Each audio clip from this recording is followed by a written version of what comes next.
everyone. As a Formula One big fan, it's hard for me to hide the joy that I have to discuss today with Alain Prost, the professor, as they say, and F1 legend with his 4 world champion titles.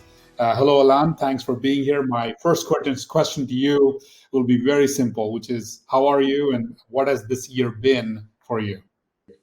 Hello, Guru. Nice to talk to you again. It was a difficult year as everybody, but we can't complain. I cannot complain myself. I was free of these COVID things. Also with the family, the health is okay, so which is the most important.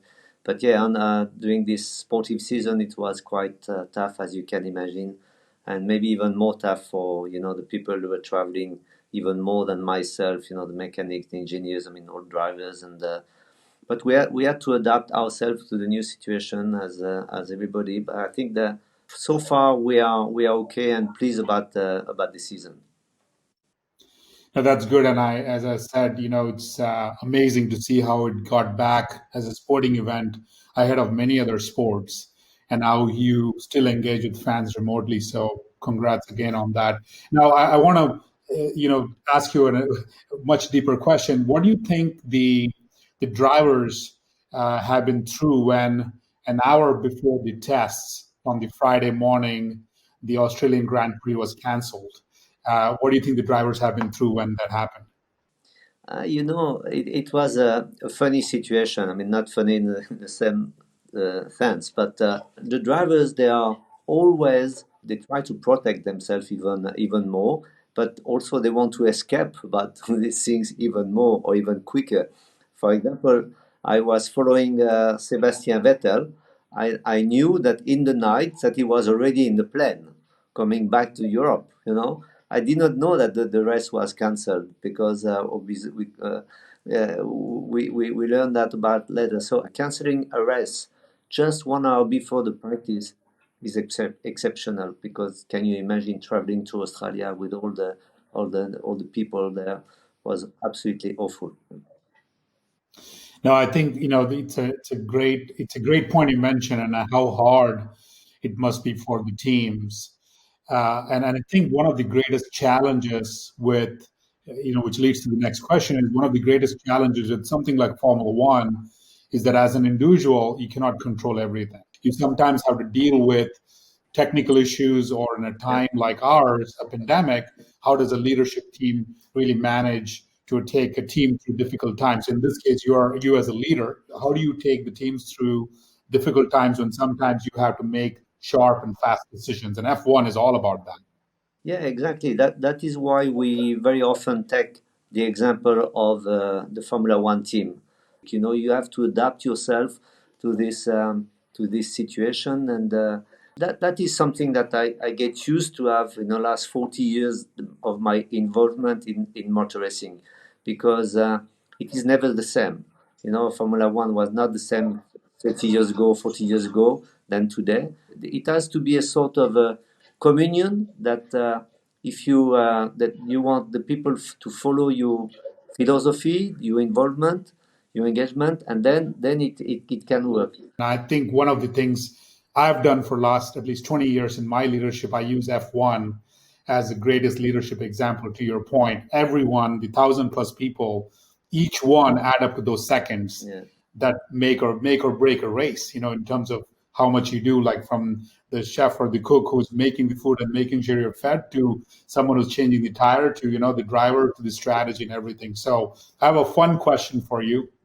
We saw that during the lockdown, some of the drivers, such as Esteban Ocon, were racing on e-gaming competitions. So, have you ever considered joining one of these competitions as a new, I don't know if I call it career opportunity, but a fun thing for you to do potentially? I answer very honestly. The answer is no. Some of them are very good and very professional. They love it. It is also their job and their passion. So they find they find, I think, psychologically sort of a advantage or motivation to do it, because they stay close to their environment. But I'm also a little bit too old for that. I recognize, because when I went to the simulator, to the Formula One simulator, many times, not many, but a few times, I'm always sick. I don't know if it's the fact that I never play with these games even in the past. So my internal ear is not adapted. I don't know if it's that, but I get sick very quickly. And a lot of people, a lot of drivers of the old generation, like Michael Schumacher, Mark Webber, Jenson Button, they very often told me that they have the same problem. The young guys, when they are very young, they go from the go-kart, and then you can put them on the simulator. They have no problem with that. So you have to accept that it's different generation. When you think about F1 or Formula One drivers, you are at the pinnacle of health. During the race, even after the race, all stages. So I know that you put a lot of energy when you're a driver to be in the proper mindset, and that you did Tai Chi to work on focus. So when you think about that journey and now, what do you keep from those days today as a day-to-day routine? Do you still do Tai Chi? I know you do a lot of cycling, so that there is a lot of that goes into it. But talk to us a little bit about what's Alain's life today when you take from that. Yeah, in fact, I was always passionate by sport. I always did some sport. And you need to understand your body, you need to understand your mental thing, and it all goes together. And I still do the more or less the same, you know.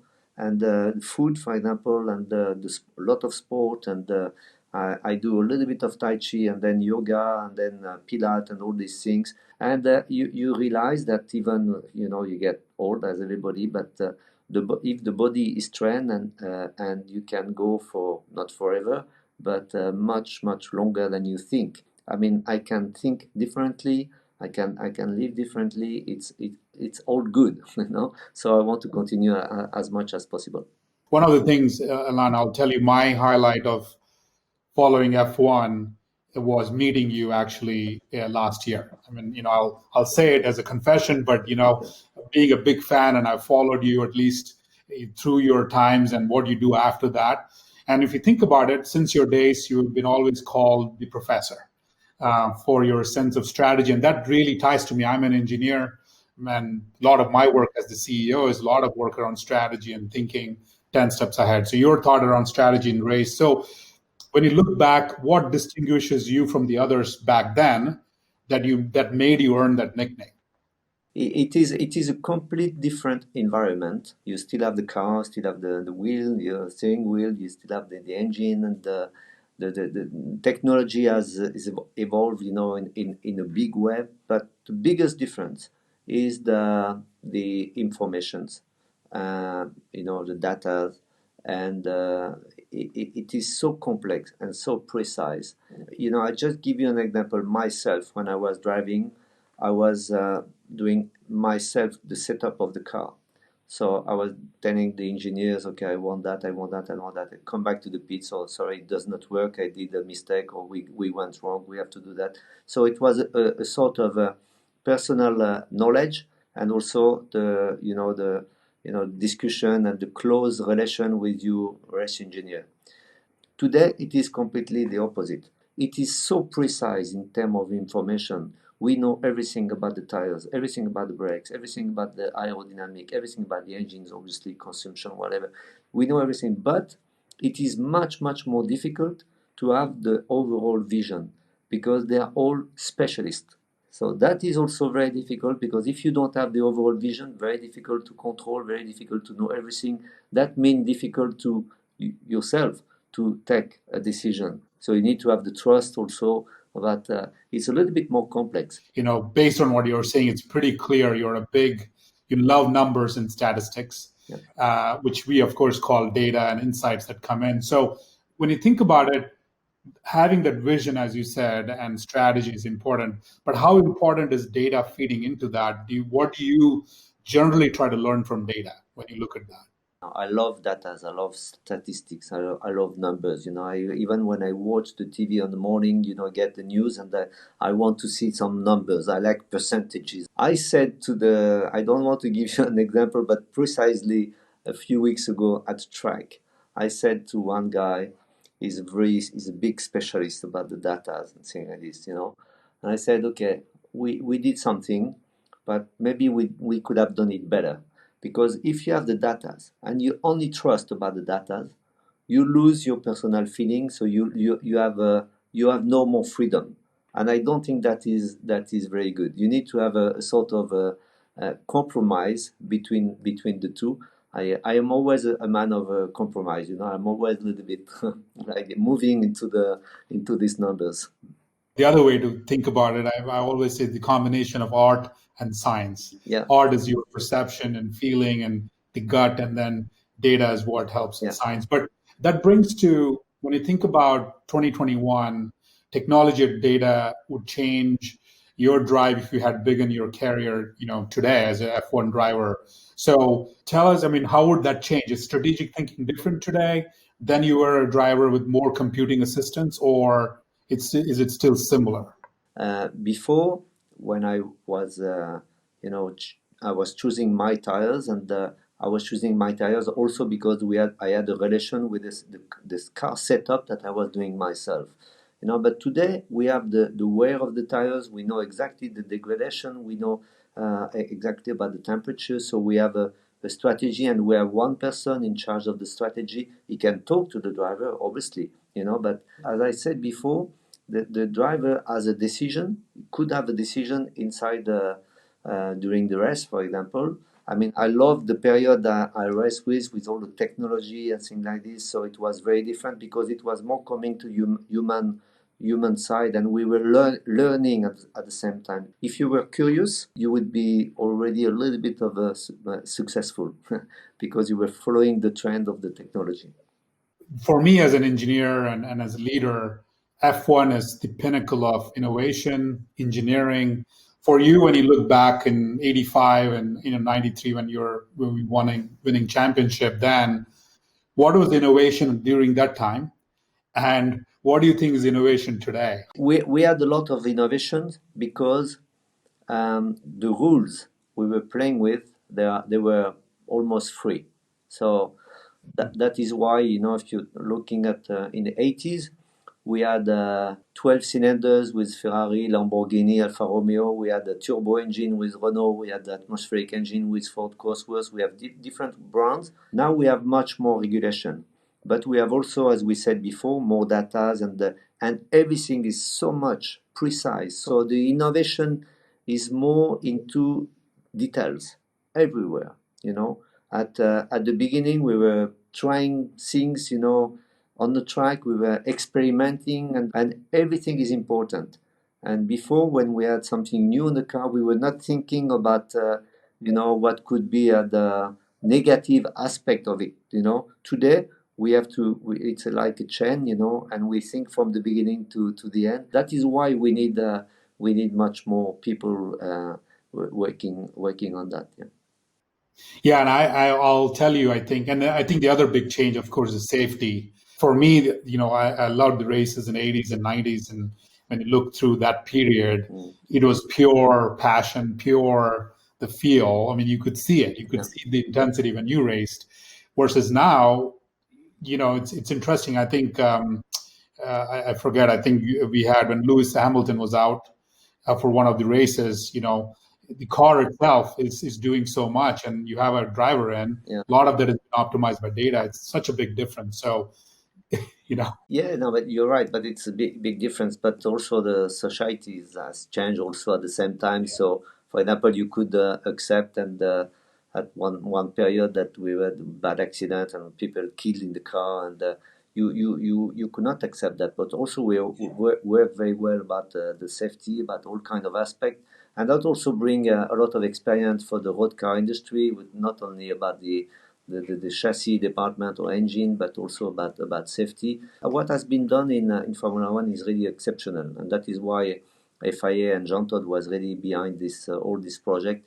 Very important to be very close to the road car industry, but safety is a key issue today, and the society would not accept that we had so many people hurt and killed that we had in the 80s. yeah, yeah, completely agree. And then as you think about what's coming up with Fernando and rebranding of the team to Alpine, what are you looking forward to for the next season? It's a big challenge. It's a big challenge in different ways. I mean, obviously, because it's like a new start in a way. I mean, the company has changed a lot. We have a new CEO, and he really has some vision about the future, not only about the different brands of the group, as you could see, has divided the organization, but also about the Alpine brand. So in a way, for us, is very strange because as I said before, we are 1,200 people more or less, and then we have the Alpine cars. We have only one model now. It is a challenge, and that's interesting because we need to improve not only the performance of the car and the team, but we need to improve the marketing side, the communication side, because we need to make this brand known, and not only by the result of the team, but a little bit by everything. And you're talking about Fernando. Fernando is big name, so together with Esteban, we hope that he will also bring good results and good for the brand around the world. One last question, Alain. What are your key learnings or something that stood out in 2020, and then overall, not just racing and the team, but what are you looking forward to in 2021? I think 21 is going to be another intermediate year, unfortunately, because of the COVID. As you know, we had to postpone 1 year. In terms of regulation, we had a complete new regulation 2022 now, because it was supposed to be 21. We have a complete new engine. That means really, when I say new engine, it's really like a new philosophy. And the engine and chassis together, they are so linked today that it's complete new car.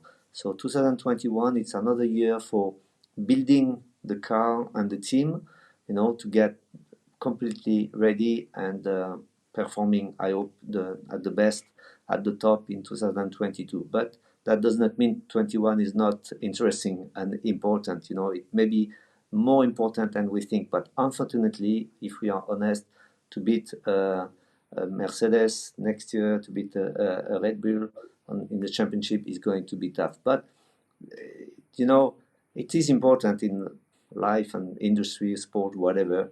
You are there. You want to reach this point. It does not matter if you reach it in 1 year, 2 years, or 3 years. In my opinion, the most important is to make the progression and to reach it. Sometimes, and that's what I hope. That's so well said, and I think that's a great takeaway for all of us. So, Alain, it's again a great pleasure to have you in this conversation today, and we can't wait. I know I can't personally wait to see the next season start safely. And as you said, it'll be an intermediate year in a way, Yeah. but I know it's the right thing, and we'll make progress as humanity. So, I want to wish you all the best for the new challenge. Happy holidays, and I hope you and your family stay strong and safe. And looking forward to meeting you, I hope, in next year. Yeah, thank you, Guru. I would say the same. Have a good holidays and nice everything for the whole company, and I hope you stay safe, and I see you as soon as possible next year on the track. Yeah, very pleased. For sure. Thank you. Thank you.